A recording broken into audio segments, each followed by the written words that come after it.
na dun sa sala, anak. Sige, inay. Aba, Celeste, Dalia, namimiss ko na kayo ha. Ang dalaga-dalaga ninyo at laki-laki na. Ilang buwan na kayo hindi nakapunta dito. Namimiss ko na kayo. Miss na miss ko na din po kayo, Lolo. Pasensya na po kung ngayon lang po kami nakapunta ulit dito dahil lang busy po kasi ni Mami eh. Halina't kumain na tayo rito.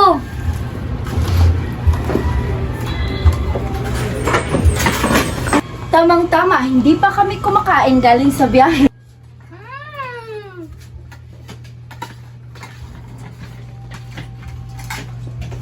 Hola, the queen is here. Hi, anak! Hi, Tito!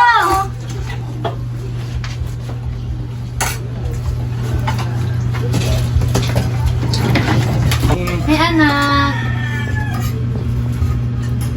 Daddy. Agang mata, kumain ka na. Sige ma. Nico, tulungan mo naman ako para maghanda para sa Pasko. Sige ate, ako na pabahala sa mga decorations. Sigurado akong matutuwa sina Amanda pag nakita nakahanda na tayo. Sana nga, ikilala mo naman yung kapatid mo. Sige na, simula na pagtatrabaho habang maaga pa.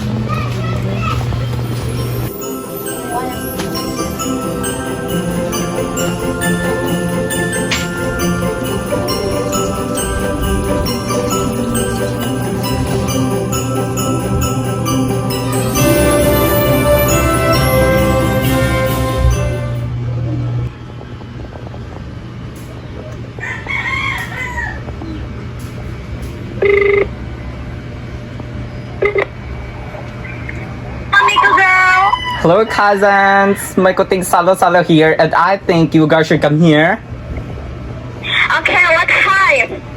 Probably 6 p.m. Okay, noted. Okay. We're done. Okay, goodbye. Bye, guys. Love ya.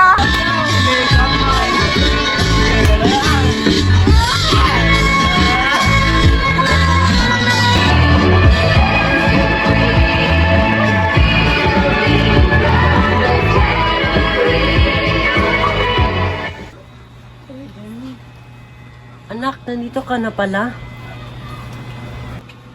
Anak, halika, kumain ka. Nagluto ako ng paborito mo.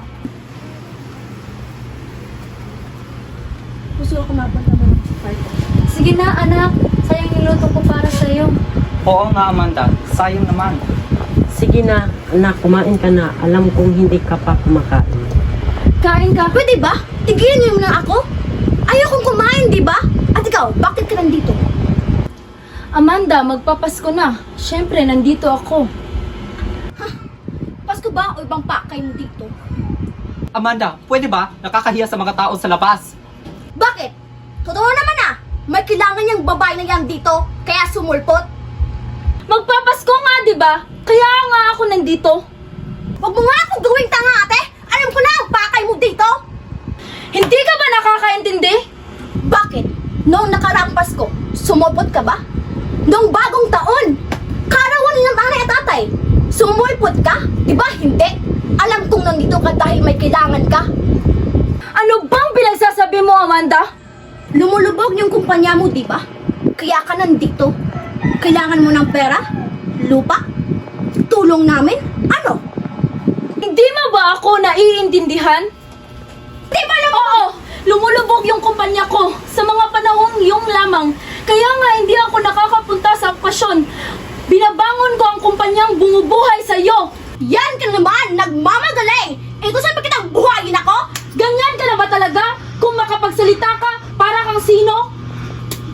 Wala kang karapatang pagsalitaan ng ganyan si Ate Amanda.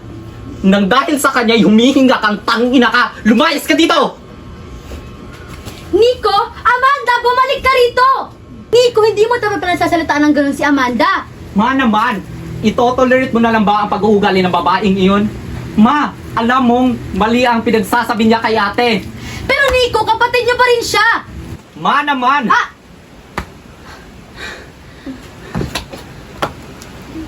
Ma! Pa! Tulong! Bakit ano nangyari? Ang lalo! Lalo! Anong nangyari? Ising na!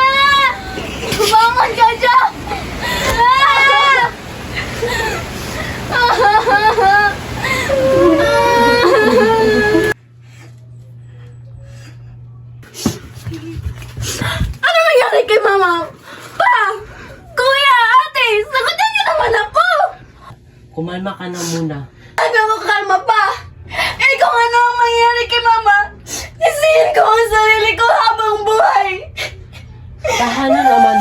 Magdasal lang tayo.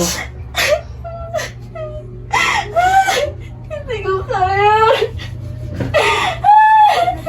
Panginoon ko, tulungan niyo po kami.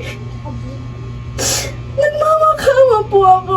Tulungan niyo po ang nanay ko.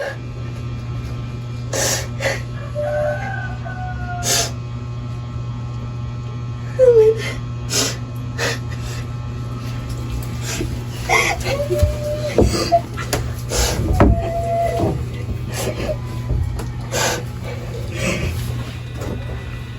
Mr. Ortega, maaari ko ba kayong makausap saglit?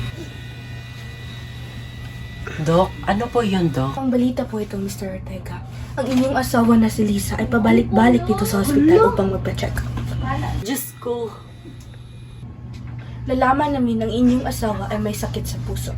Hindi niya ba nabanggit ito sa inyo? Hindi to maaari.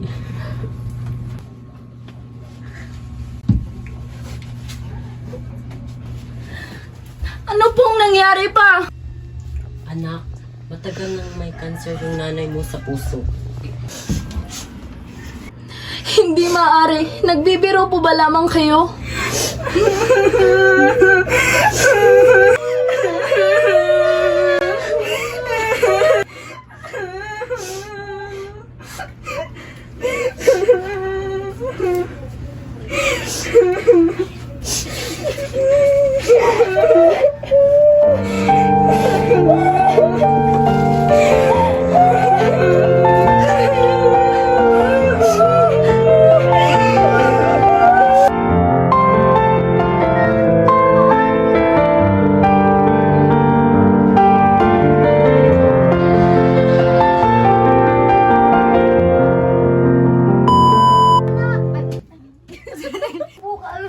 Tayo.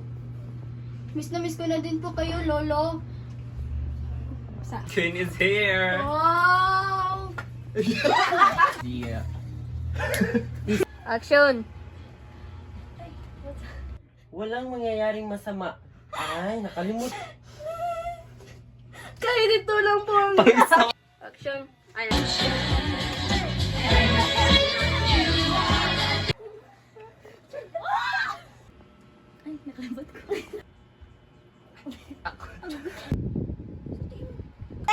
Alam ko na ang pakay mo! Yan!